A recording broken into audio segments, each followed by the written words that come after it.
Welcome back to our channel. Ulysses, one of the most inspirational and motivational poems written by one of the celebrated poets of Victorian era, Alfred Lord Tennyson. এই ক্লাসে আমরা Alfred Lord টেনিসনের Ulysses পড়তে চলেছি, যেটা class 12 এর third সেমিস্টারের সিলেবাসে রয়েছে। এটা হচ্ছে একটা ইন্সপিরেশনাল বা মোটিভেশনাল পোয়েম। এই কবিতাটা তুমি যখন পড়বে, এই কবিতার চেয়ে বেশি এরকম কোনো কবিতা নেই লিটারেচারে যেটা তোমাকে ইন্সপায়ার্ড করতে পারবে, যেটা তোমাকে মোটিভেট করতে পারবে। তাই এই কবিতাটা খুব ভালোভাবে পড়ো, শেষ অবধি এই ভিডিওটা দেখো। এই কবিতার বিভিন্ন ক্রিটিক্যাল জায়গা এবং কবিতার লাইনগুলো পড়ার আগে আমাদের কোন কোন জায়গাগুলো জানা উচিত যাতে আমরা কবিতাটাকে আরও ভালোভাবে বুঝতে পারি, এই সমস্ত কিছু এই ভিডিওতে আলোচনা করা হবে। Alfred Lord Tennyson was a Victorian poet. He was the representative of Victorian era. ওকে, বুঝতে পারছি বস, আমি সমস্ত কিছু এক্সপ্লেন করে দেবো। তোমার প্রশ্ন হচ্ছে ভিক্টোরিয়ান ব্যাপারটা কি, ভিক্টোরিয়ান এজ, ভিক্টোরিয়ান পোয়েট ব্যাপারটা কি, তাই তো? শোনো, এই তো বলছি। হিস্ট্রি অফ ইংলিশ লিটারেচারকে, ইংরেজি সাহিত্যের ইতিহাসকে অনেকগুলো এজে ভাগ করা যায়। ঠিক যেরকমভাবে সাবজেক্ট হিস্ট্রি, তোমরা যারা যারা হিস্ট্রি পড়েছো বা পড়ছো, হিস্ট্রি সাবজেক্টকেও অনেকগুলো এজে ভাগ করা যায়। যেমন পুরনো প্রস্থের যুগ, মধ্যপ্রস্থের যুগ, নব্যপ্রস্থের যুগ। ঠিক একই রকমভাবে ইংরেজি সাহিত্যের ইতিহাসকেও বেশ কয়েকটা এজে ভাগ করা যায়। তার মধ্যে একটা এজ হলো ভিক্টোরিয়ান এজ। তোমার মাথায় এটাও প্রশ্ন আসতে পারে যে এই এজটাকে ভিক্টোরিয়ান এজ কেন বলা হচ্ছে। 1837 সালে ইংল্যান্ডে রানী হন ভিক্টোরিয়া এবং তিনি রাজত্ব সামলান 1901 অবধি। তাহলে 1837 থেকে 1901 এই সময়টা, যেই সময়ে ইংল্যান্ডের রানী ছিলেন ভিক্টোরিয়া, সেই সময়টাকে বলা হয় Victorian age in the history of English literature. ইংরেজি সাহিত্যের ইতিহাসে এই সময়টাকে বলা হয় ভিক্টোরিয়ান এজ। এবং এই সময়ে যেই সব রাইটাররা এই এজে লিখেছেন, সেই সমস্ত রাইটার্সদেরকে বলা হয়ে যেতে পারে Victorian writers. Alfred Lord Tennyson তার বিখ্যাত যে লেখা, সেইগুলো কিন্তু এই পিরিয়ডে লেখা। তাই আলফ্রেড লর্ড টেনিসনকে বলা হয় একজন ভিক্টোরিয়ান পোয়েট। তিনি ছিলেন এই এজের রিপ্রেজেন্টেটিভ। মানে একটা এজকে, একটা এজের মধ্যে যেই সমস্ত বৈশিষ্ট্যগুলো থাকে, একটা এজ ঠিক যেরকম হয়, লিটারেচার কিন্তু এজটাকে তুলে ধরে। এবং লিটারেচার লেখা হয় কিন্তু রাইটার্সদের দ্বারা। তাই বলা হয় যে literature is the reflection of society. তাহলে একজন কবি যখন একটা এজকে খুব সুন্দরভাবে তার লিটারেচারের মধ্যে তুলে ধরে, তখন তাকে সেই এজের রিপ্রেজেন্টেটিভ বলা হয়। এর পরের পয়েন্টটা খুব ভালোভাবে শুনবে, খুব ইন্টারেস্টিং একটা পয়েন্ট। যখন আলফ্রেড লর্ড টেনিসনের বয়স ছিল মাত্র 17 বছর। কত?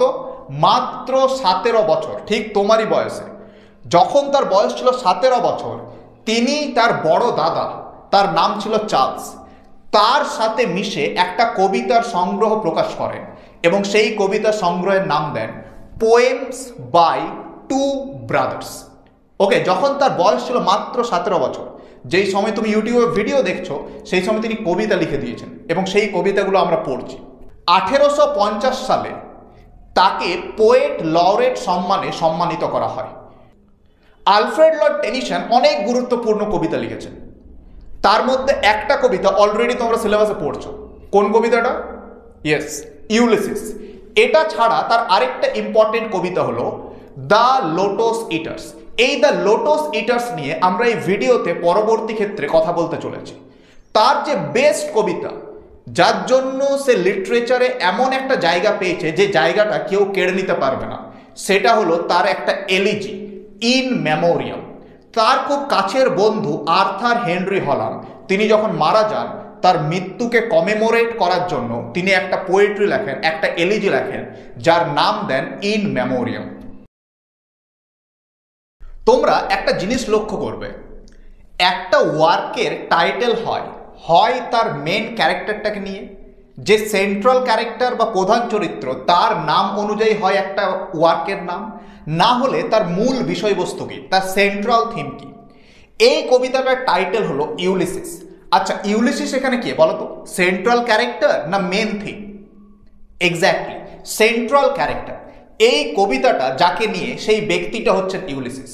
তাহলে ইউলিসিসকে ভালোভাবে শুনবে। Ulysses is the Latin name of Odysseus. Ulysses হলো অডিসিয়াসের ল্যাটিন নেম। তোমার এখন প্রশ্ন, অডিসিয়াসকে?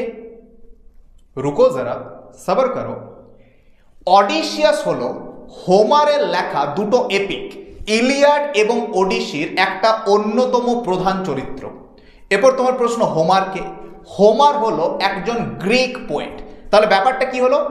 হোমার একজন গ্রিক পোয়েট, তিনি দুটো এপিক লিখেছিলেন। একটার নাম হলো দ্য ইলিয়াড, আরেকটার নাম হলো দ্য ওডিসি। সেইখানে একটা মুখ্য চরিত্রের নাম হচ্ছে অডিসিয়াস, আর ইউলিসিস হচ্ছে সেই অডিসিয়াসেরই Latin name. Ulysses was the king of Ithaca. তিনি হলেন ইথাকার রাজা। Ulysses fought for long 10 years in the battle field of Troy. Ulysses 10 বছর অবধি ট্রয়ের ব্যাটেল ফিল্ডে লড়াই করেন। ট্রয়ের ব্যাটেল ফিল্ড কি, এটা পরের সেকশনে আসছি, ট্রয়ের যুদ্ধ নিয়ে আলোচনা করবো এই ভিডিওর মধ্যে। তো ইউলিসিস প্রায় 10 বছর ধরে ট্রয়ের যুদ্ধে লড়াই করেন, এবং ট্রয়ের যুদ্ধ জেতার পর তার বাড়ি ফিরে আসতে, তার ইথাকা ফিরে আসতে তার প্রায় 10 বছর লাগে। মনে রাখবে, Ulysses is a warrior, fearless and passionate. Ulysses হচ্ছেন একজন যোদ্ধা যার মধ্যে কোনো ভয় নেই এবং প্যাশনে পরিপূর্ণ। He is a true wanderer. He loves adventure in life. সে জীবনে অ্যাডভেঞ্চার চায়। He loves to see the unseen, know the unknown and attain the unattainable. সে যেটা দেখেনি এখনো অবধি সেটা দেখতে চায়। সে যেটা জানে না এখনো অবধি সেটা জানতে চায়। সে যেটা পায়নি এখনো অবধি জীবনে সেটাকে পেতে চায়। He is a man of action. Activity is life, inactivity is death to him. সে হচ্ছে একজন ম্যান অফ অ্যাকশন। তার কাছে অলসতার কোনো জায়গা নেই। জীবন মানেই হলো অ্যাডভেঞ্চার, জীবন মানেই হলো যুদ্ধ। এই হচ্ছে ইউলিসিস, যাকে নিয়ে এই কবিতাটার টাইটেল দেওয়া হয়েছে ইউলিসিস। আলফ্রেড লর্ড টেনিসন যে ইউলিসিস কবিতাটা লিখেছেন, সেই কবিতাটা কোন ওকেশনে লিখেছেন? মনে রাখবে, the poem was written most probably after the death of Alfred Lord Tennyson's friend Arthur Henry Hallam. এই কবিতাটা আলফ্রেড লর্ড টেনিসন লেখেন তার বন্ধু আর্থার হেনরি হলামের মারা যাওয়ার পর। আর্থার হেনরি হলাম ডাইড ইন দ্য ইয়ার 1833। 1833 সালে আর্থার হেনরি হলাম মারা যান, এবং তারপর আলফ্রেড লর্ড টেনিসন এই কবিতাটা লেখেন, এবং এই কবিতাটা প্রথম প্রকাশিত হয় আলফ্রেড লর্ড টেনিসনের পোয়েমস বলে একটা কবিতা সংকলনে, এবং সালটা হলো 1842। তাহলে আমরা যেটা বুঝলাম, এই কবিতাটা আলফ্রেড লর্ড টেনিসন লেখে তার বন্ধু আর্থার হেনরি হলামের মৃত্যুর পর, এবং এই কবিতাটা প্রথম প্রকাশিত হয় 1842 সালে তার পোয়েমস বলে একটা কালেকশনে। আলফ্রেড লর্ড টেনিসন যে ইউলিসিস কবিতাটা লিখেছেন, সেই কবিতাটা কোন প্রেক্ষাপটে লেখা? তোমরা কিছুক্ষণ আগে একটা যুদ্ধের কথা শুনলে, দ্য ব্যাটেল অফ ট্রয়। এই ব্যাটেল অফ ট্রয় কি, ভালোভাবে শুনবে। যখন কোনো যুদ্ধ হয়, নিশ্চয়ই তার পেছনে কোনো কারণ থাকে। তোমাদের মধ্যেও যখন কোনো ঝামেলা হয়, নিশ্চয়ই কোনো কারণ ছিল। হয়তো যেই বেঞ্চে তুমি বসতে, সেই বেঞ্চে অন্য কেউ বসে গেছে, তাকে পিটে দিলে। রাস্তার মধ্যে তুমি সাইকেল নিয়ে যাচ্ছ, তোমার গায়ে একটু ধাক্কা লেগে গেল, ধরে ঠুকে দিলে। বা তুমি কাউকে তোমার নাম্বার দিয়ে পাঠিয়েছো তোমার বন্ধুর হাতে, তোমার সেই বন্ধু তোমার নাম্বার না দিয়ে সে তার নিজের নাম্বার দিয়ে দিয়েছে, তখন তাকে ধরে পিটলে। তাহলে বিভিন্ন একটা কারণ থাকে যার জন্য কিন্তু যুদ্ধ হয়। এই ব্যাটেল অফ ট্রয় যেটা 10 বছর চলেছিল, এর পেছনে কি এমন কারণ ছিল? তখনকার সবচেয়ে সুন্দরী মহিলা ছিলেন হেলেন। তিনি কিন্তু খুব সুন্দর দেখতে। তিনি বিবাহিত, কিন্তু বিবাহের পর তিনি তার লাভার, যার নাম হচ্ছে প্যারিস, প্যারিসের সাথে পালিয়ে যান। প্যারিস ছিল প্রিন্স অফ ট্রয়। ট্রয় বলে যে একটা জায়গা, তার যে প্রিন্স, রাজপুত্র, সে ছিল প্যারিস। তাহলে হেলেন বিবাহের পর সেই সবচেয়ে সুন্দরী মহিলা তার লাভার প্যারিসের সাথে পালিয়ে যায়, এবং এই কারণের জন্য ব্যাটেল অফ ট্রয় হয়। কার কার মধ্যে? গ্রিকসদের মধ্যে এবং ট্রোজানসদের মধ্যে। গ্রিকদের মধ্যে, কারণ হেলেন তার পালিয়ে যাওয়ার জন্য গ্রিকস এবং ট্রোজানস তাদের মধ্যে ব্যাটেল অফ ট্রয় হয় এবং এই গ্রিকসদের হয়ে লড়াই করেন ইউলিসিস। ইউলিসিস আরও যারা গ্রিক প্রিন্স ছিল তাদেরকে নিয়ে ট্রয়ে যায় এবং ট্রয়ে যুদ্ধ করে। 10 বছর ধরে এই যুদ্ধ চলে এবং 10 বছর পর আলটিমেটলি গ্রিকসরা সেই ব্যাটেলে জয়লাভ করে এবং ইউলিসিস যখন ফেরে তার নেটিভ ল্যান্ড বা হোমল্যান্ড ইথাকাতে, সেই ফেরার জন্য তার প্রায় 10 বছর লেগে যায়। তাহলে 10 বছর দ্য ব্যাটেল অফ ট্রয় এবং 10 বছর ট্রয়ের ব্যাটেল জেতার পর ইথাকাতে ফেরা, টোটাল 20 ইয়ার্স ইউলিসিস ইথাকা থেকে দূরে থাকে এবং তিনি যখন ইথাকায় ফেরেন তিনি আবার ইথাকার রাজা হন। এইটাই হচ্ছে এই কবিতার ব্যাকগ্রাউন্ড, এই প্রেক্ষাপটে এই কবিতাটা লেখা।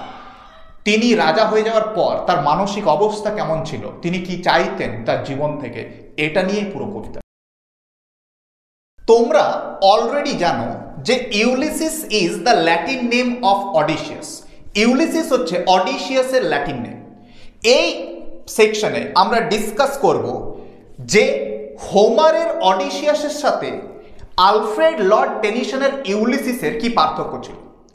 আলফ্রেড লর্ড টেনিসন যে ইউলিসিস চরিত্রটাকে তিনি এই কবিতার মধ্যে ফুটিয়ে তুলেছেন, তার ইন্সপিরেশন কিন্তু হোমারের অডিসিয়াস থেকে, কিন্তু ইউলিসিস হচ্ছে আলফ্রেড লর্ড টেনিসনের নিজস্ব ক্রিয়েশন।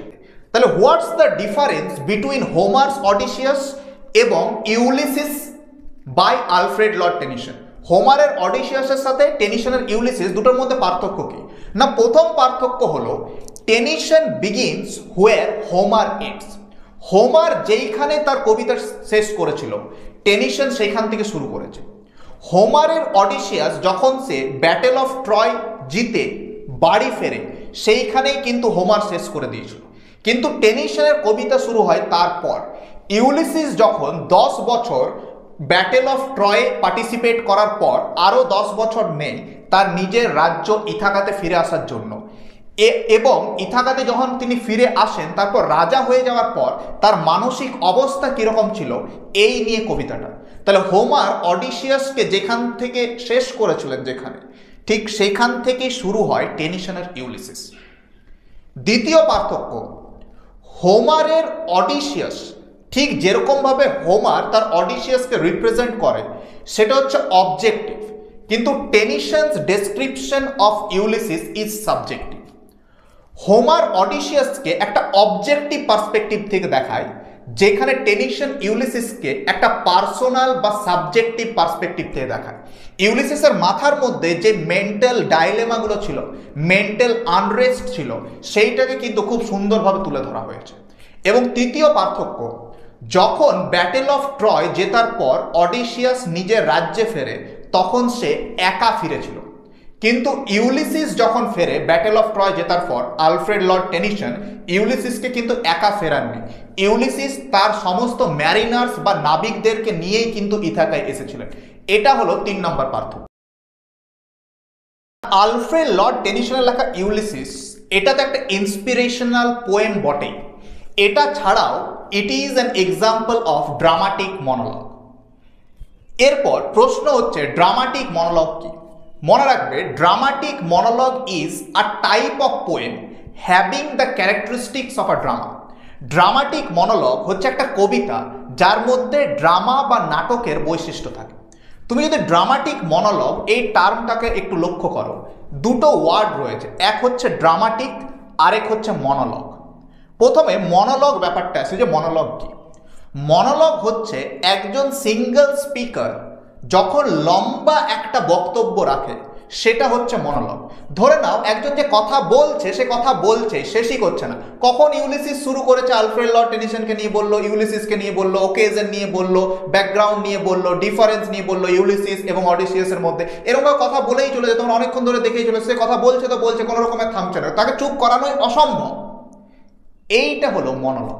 যখন একটা ব্যক্তি একটা লম্বা স্পিচ দিয়ে যায় এইটাকে বলা হয় মনোলগ। আচ্ছা, ড্রামার বৈশিষ্ট্য কি? দেখবে ড্রামার মধ্যে চরিত্র থাকে এবং চরিত্রের মধ্যে কথোপকথন হয় এবং ড্রামাটাকে প্রেজেন্ট করা হয় অডিয়েন্সের সামনে। এই কবিতাতেও যিনি কথা বলছেন, যিনি হচ্ছেন স্পিকার, তিনি হচ্ছেন ইউলিসিস, একজনই স্পিকার, এবং সে এক জায়গায় তার ম্যারিনার্স, তার যে নাবিক, তাদের উদ্দেশ্যে কথাগুলো বলছেন। এবং সেই কথাগুলো কিন্তু কোথাও না কোথাও আমরা যারা পড়ছি অডিয়েন্স হিসেবে, রিডার্স হিসেবে, তাদেরকেও কোথাও না কোথাও কিন্তু হিট করছে সেই কথাগুলো। একটা ড্রামাটিক মনোলগে তিনটে বৈশিষ্ট্য থাকে। প্রথম বৈশিষ্ট্য হলো যে এটা এক ধরনের কবিতা যার মধ্যে ড্রামা বা নাটকের বৈশিষ্ট্য থাকে। Point number 2, in a dramatic monologue, একটা ড্রামাটিক মনোলগের মধ্যে একজনই বক্তা থাকবে, স্পিকার একজন, but who is not the poet, তাকে কবি হওয়া যাবে না। মনে রাখবে ইউলিসিসের কবি হচ্ছেন আলফ্রেড লর্ড টেনিসন, কিন্তু কবিতাটার মধ্যে আলফ্রেড লর্ড টেনিসনকে তুমি একবারও পাবে না, যাকে পাবে তিনি হচ্ছেন ইউলিসিস। তাহলে একজন যিনি বক্তা তিনি কিন্তু কবি নন। একটা ড্রামাটিক মনোলগের এটা বৈশিষ্ট্য, যিনি স্পিকার হবেন তাকে কবি হওয়া যাবে না। এবং স্পিকারের সাথে কারা থাকবে? সাইলেন্ট লিসনার, যারা চুপচাপ শুনবে। সেই সংখ্যা 1 হতে পারে বা 1-এর বেশি হতে পারে। এটা হচ্ছে দ্বিতীয় বৈশিষ্ট্য, the presence of a speaker as well as silent listener. Speaker একজনই হবে কিন্তু সাইলেন্ট লিসনার 1 বা তার বেশি হতে পারে। 3 নম্বর বৈশিষ্ট্য হলো the presence of the silent listener can be felt and known by the speech of the speaker. এই যে সাইলেন্ট লিসনাররা রয়েছে, যারা চুপচাপ শুনছে, কিভাবে বুঝবে তারা আছে কি নেই? এটা বোঝা যায় যিনি স্পিকার, যিনি বক্তা, তার কথার দ্বারা। তাহলে এই তিনটে বৈশিষ্ট্য কিন্তু হচ্ছে ড্রামাটিক মনোলগের বৈশিষ্ট্য। ওকে, তাহলে আশা করি তোমরা বুঝতে পেরেছো যে what is a dramatic monologue. যদি বুঝতে পেরেছো please comment yes. The difference between Alfred Lord Tennyson's the lotus eaters and Alfred Lord Tennyson's Ulysses. Lotus eater and Ulysses দুটোই আলফ্রেড লর্ড টেনিসনের লেখা, কিন্তু এই দুটোর মধ্যে অগাধ পার্থক্য রয়েছে। বলা হয় Ulysses is quite antithetical to lotus eater. Ulysses এবং লোটাস ইটার দুটোই কমপ্লিটলি আলাদা। ইন লোটাস ইটার কবিতায় আলফ্রেড লর্ড টেনিসন বলেছেন, যখন ব্যাটেল অফ ট্রয় জেতার পর তারা রিটার্ন আসছিলেন, তখন তারা একটা আইল্যান্ড পান এবং সেই আইল্যান্ডে তারা লোটস জাতীয় একটা জিনিস পায়। লোটস কি না, এটা দিয়ে মানুষ নেশা করে। নেশা জাতীয় একটা গাছের নাম হচ্ছে লোটস। এটা যখন মানুষ সেবন করে, মানুষের না কোনো হোশ থাকে না। ম্যারিনার্সরা ইউলিসিসের সাথে যখন ফিরছিলেন ব্যাটল অফ ট্রয়ের পর, তারা এরকম একটা আইল্যান্ডের মধ্যে যান এবং তারা লোটস সেবন করার পর একটা লেথার্জির মধ্যে চলে যায় এবং তারা বলে তারা কোনো আর কাজ করতে চায় না। এটা হচ্ছে লোটাস ইটার। ইউলিসিসের গল্পটা কমপ্লিটলি আলাদা। ইউলিসিসে যদি আমরা দেখি যে ইউলিসিস সে হচ্ছে, তার কাছে জীবন মানেই হচ্ছে অ্যাডভেঞ্চার, জীবন মানেই হচ্ছে কাজ। তার কাছে অ্যাক্টিভিটি লাইফ, ইনঅ্যাক্টিভিটি ডেথ, অলসতা মৃত্যুর সমান। জীবন মানেই হচ্ছে নতুন জায়গা এক্সপ্লোর করো। His motto in life is to see the unseen, to know the unknown and to attain the আনঅ্যাটেনেবল।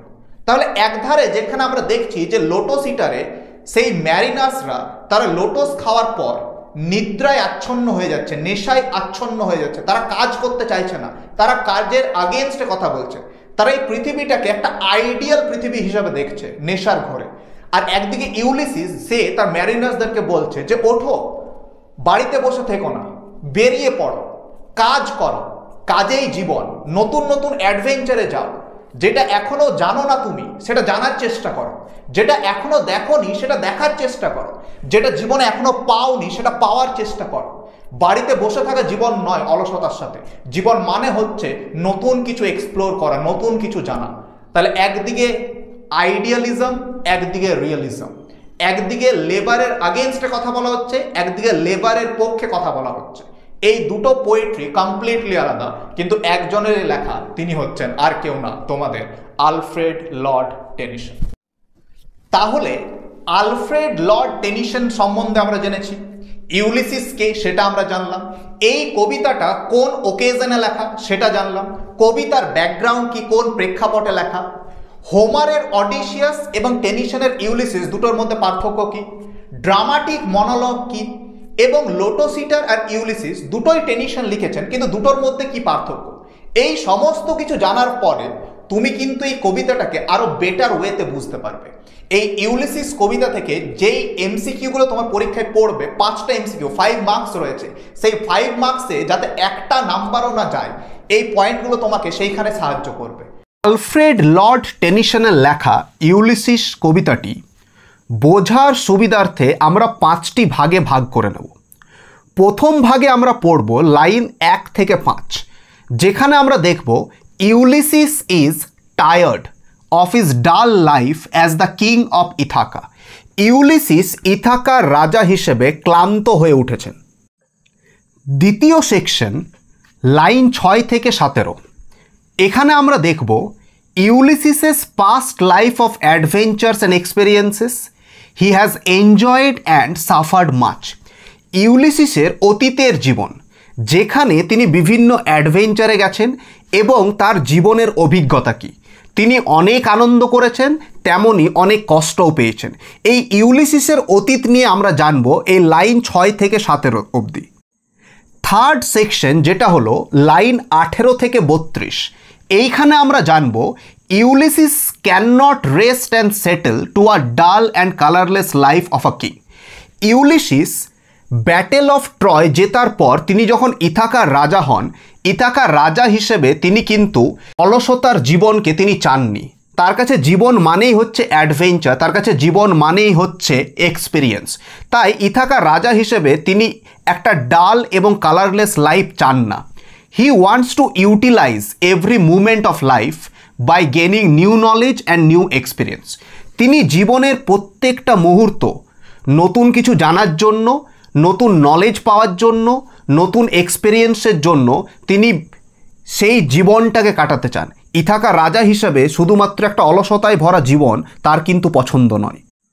In the fourth section lines 33 to 43, এখানে আমরা দেখব the difference between Ulysses ideal and his son Telemachus. ইউলিসিস এবং তার পুত্র Telemachus দুজনের মধ্যে কি পার্থক্য রয়েছে। এবং ইন দ্য লাস্ট সেকশন 44 থেকে 70, এই যে লাইনগুলো রয়েছে, এখানে আমরা দেখব Ulysses's advice to his mariners to begin a new voyage of discovery. Ulysses উপদেশ দিচ্ছে তার নাবিকদেরকে, তারা একটা নতুন জার্নি করতে চায়, তারা আবার নতুন কিছুর সন্ধানে বেরিয়ে পড়তে চায়। তাহলে এই 5টা সেকশনে আমরা কবিতাটিকে পড়ব, যাতে আমরা কবিতাটিকে খুব ভালোভাবে বুঝতে পারি। তাহলে প্রথম সেকশন যেটা হলো লাইন 1 to 5, সেখানে আমরা পড়ব Ulysses is tired of his dull life as the king of Ithaca. Ulysses ইথাকার রাজা হিসেবে ক্লান্ত হয়ে পড়েছে। মনে রাখবে, ব্যাটেল অফ ট্রয়ে ইউলিসিস 10 বছর ধরে যুদ্ধ করে এবং ব্যাটেল অফ ট্রয় জেতার পর আরও 10 বছর লাগে ইথাকায় ফিরে আসতে। এবং ইথাকায় ফিরে এসে তিনি যখন আবার রাজা হন, ইথাকার এই ক্লান্ত জীবন তার কিন্তু পছন্দ নয়। Ulysses always wants to see the unseen, know the unknown and attain the unattainable. Ulysses সবসময় যেটা দেখেনি সেটাকে দেখতে চায়, সে যেটা জানে না সেটাকে জানতে চায়, সে জীবনে সবসময় অ্যাডভেঞ্চার্স চায়, সে জীবনে সবসময় এক্সপেরিয়েন্স চায়, সে নতুন কিছু শিখতে চায়। কিন্তু ইথাকার রাজা হিসেবে সেটা তার পক্ষে সম্ভব হয়ে উঠছে না। তাই প্রথম লাইনে তিনি বলছেন, it little profits that an ideal king. এখানে ইট লিটিল প্রফিটস মানে হচ্ছে it is of no use, মানে এর কোনো লাভ নেই। দ্যাট অ্যান আইডিয়াল কিং, এখানে আইডিয়াল কিং আর কেউ নয়, ইউলিসিস নিজেকে বলছেন। তিনি নিজেকে আইডিয়াল কিং বলছেন কারণ the life of a king without adventure, তার যে জীবন রাজা হিসেবে সেই জীবনে কোনো অ্যাডভেঞ্চার নেই। তাই তিনি বলছেন যে একজন অলস রাজা হয়ে থাকার কোনো প্রয়োজন নেই। It little profits that an ideal king মানে হচ্ছে Ulysses finds no use of living a monotonous life of an ideal king. Ulysses একটা একঘেয়ে অলসতায় পরিপূর্ণ জীবন চান না। By this still hearth among this barren crags matched with an aged wife. By this মানে হচ্ছে বিসাইড, বিসাইড মানে হচ্ছে পাশে, স্টিল হার্থ মানে হচ্ছে ইনঅ্যাক্টিভ ফায়ার প্লেস, এর মানে হলো শান্ত অগ্নিকুণ্ড। ইউলিসিস একটা অগ্নিকুণ্ডের পাশে চুপচাপ বসে থাকতে চান না, সেটাও আবার কোথায়? Among this barren crags. এখানে ব্যারেন ক্র্যাগস বলতে ইথাকার যে হিলি ল্যান্ড বা আনপ্রোডাক্টিভ ল্যান্ডকে বোঝানো হচ্ছে। ইথাকার যে জমি সেটা কিন্তু চাষবাস অযোগ্য, তাই ইথাকার এই জমিতে একটা আগুনের পাশে, ফায়ার প্লেসের পাশে তিনি কিন্তু চুপচাপ বসে থাকতে পারবেন না। তার ওয়াইফ, তিনি হচ্ছেন এজেড। দেখো কি বলছে লাইন 3-তে, যে matched with an aged wife. এখানে ম্যাচড উইথ মানে হচ্ছে ম্যারিড উইথ। ম্যারিড উইথ মানে তিনি বিবাহ করেছেন, কাকে বিয়ে করেছেন তিনি? An aged wife. মনে রাখবে ইউলিসিসের যিনি ওয়াইফ তিনি হচ্ছেন পেনেলোপি, তিনি এখন একজন মিডল এজেড ওমেন। তাই ইউলিসিস এই প্রথম 3টে লাইনে বলছেন যে কোনো লাভ নেই অলস হিসেবে একটা রাজার জীবন, কারণ তিনি জীবন মানে সবসময় নতুন কিছু এক্সপিরিয়েন্স করা, নতুন কিছু জানা, তার কাছে জীবন এটাই। তাই তিনি ইথাকার রাজা হিসেবে অলসতার সাথে জীবন কাটানোকে খুব একটা পছন্দ করছেন না। তিনি চান না এই ইথাকা যে ব্যারেন ল্যান্ড রয়েছে, আনপ্রোডাক্টিভ ল্যান্ড রয়েছে, সেইখানে কোনো অগ্নিকুণ্ডের পাশে বসে তিনি তার বাকি জীবনটুকু অলসতার সাথে কাটান। তিনি চান না ইথাকায় বসে তার যে মিডল এজেড ওয়াইফ পেনেলোপি তার সাথে সময় কাটাতে। আই মেট অ্যান্ড ডোল, এখানে আই বলতে ইউলিসিস, আর মেট মানে হচ্ছে মিজার, বিচার বিবেচনা করে সঠিক রায় দান করা। একটা রাজার কাজ হলো তার প্রজাদেরকে সঠিক রায় দেওয়া, বিচার বিবেচনা করে। তার মানে হচ্ছে মেট। অ্যান্ড ডোল মানে হচ্ছে বিভিন্ন উপহার ন্যায্যভাবে বিতরণ করা। ইউলিসিস এরকম রাজা হতে কোনোদিনই চাননি যে তার কাজ হবে কি না শুধুমাত্র বিচার বিবেচনা করে সঠিক রায়দান করা এবং উপহার সম্পদ ন্যায্যভাবে বিতরণ করা তার মানুষদের মধ্যে। আনইকুয়াল লজ আনটু আ স্যাভেজ রেস, তিনি বলছেন এই যে লসগুলো রয়েছে, যে নিয়মগুলো রয়েছে, সেগুলো ইমপারফেক্ট, আনইকুয়াল, অসমান, এবং যাদের ওপর তিনি রাজত্ব করছেন তারা হচ্ছেন স্যাভেজ রেস। এখানে স্যাভেজ রেস বলতে অন্য কেউ নয়, the uncivilised people of Ithaca. ইথাকার যারা মানুষ তাদেরকে এখানে স্যাভেজ বলা হচ্ছে, ইথাকার যারা লোক তাদেরকে এখানে অসভ্য বলা হচ্ছে। কেন? ইউলিসিস ইথাকার মানুষদেরকে স্যাভেজ বলছেন কারণ তাদের কোনো জীবনে আদর্শ নেই, তারা সবসময় জীবন অলসতার সাথে কাটাতে চান, তারা সবসময় জীবনে আনন্দ চান, তারা সবসময় জীবনে বিলাসিতা চান। কিন্তু ইউলিসিস এরকমভাবে জীবন কাটাতে কোনোদিনই চান না। তাই তার পছন্দ নয় এই সমস্ত লোক, এই সমস্ত অসভ্য, savage, uncivilised people of Ithaca, তাদের ওপর রাজত্ব করা। তিনি শুধুমাত্র বিচার বিবেচনা করে সঠিক রায় দান করবেন, বিভিন্ন উপহার ন্যায্যভাবে বিতরণ করবেন, এটা তিনি কিন্তু কোনোদিনও চাননি। সেখানের মানুষজনরা কি করে দেখো, 5 নম্বর লাইনে বলছে দ্যাট হোড। এখানে হোড মানে হচ্ছে সেভ মানি অর ওয়েলথ। তারা শুধুমাত্র টাকা জমায়, আর কি করে? অ্যান্ড স্লিপ, ঘুম দেয়। বুঝতে পারছো তো, নিজের সাথে কানেক্ট করতে পারছো? তারা টাকা জমায়, ঘুম দেয়, ঘুম তাদের কাছে খুব প্রিয়, টাকা জমানো তাদের কাছে খুব প্রিয়। অ্যান্ড ফিড, এবং খাবার খায়। তাহলে খাওয়া, ঘুমানো, টাকা জমানো, এটাই তাদের কাছে জীবন। অ্যান্ড নো নট মি, এবং তারা জানে না আমাকে। নো নট মি মানে do not know the ideal of Ulysses's life. তারা ইউলিসিসের জীবনের যে আদর্শ, ইউলিসিস কত বড় যোদ্ধা সেটা নিয়ে তাদের কোনো আইডিয়া নেই। তাই ইউলিসিস বলছেন যে তিনি রাজা হিসেবে আর এই একঘেয়ে জীবন, আর এই ক্লান্ত জীবন চান না। তাহলে এই প্রথম 5টা লাইনে আমরা বুঝতে পারলাম যে ইউলিসিস ইথাকার রাজা হিসেবে একটা ক্লান্ত জীবন কোনোদিনই চান না। তিনি একটা অগ্নিকুণ্ডের পাশে বসে অলসতার সাথে এই ইথাকা, যেটা হচ্ছে একটা আনপ্রোডাক্টিভ ল্যান্ড, হিলি এরিয়া, সেখানে তার বৃদ্ধ ওয়াইফ পেনেলোপির সাথে বসে তিনি তার বাকিটুকু জীবন শেষ করতে পারবেন না। না তিনি শুধুমাত্র বিচার বিবেচনা করে সঠিক রায় দিতে পারবেন, না তিনি উপহার সম্পদ ন্যায্যভাবে বিতরণ করতে পারবেন এই সমস্ত অসভ্য ইথাকার মানুষদের। কারণ তারা জীবন মানে বোঝে শুধুমাত্র টাকা জমানো, ঘুমোনো এবং খাওয়া দাওয়া। তারা জানে না যে ইউলিসিস জীবন থেকে কী চায়। তাই ইউলিসিস রাজা হিসেবে খুব একটা পছন্দ নয় তার ইথাকার রাজা হিসেবে তার জীবন।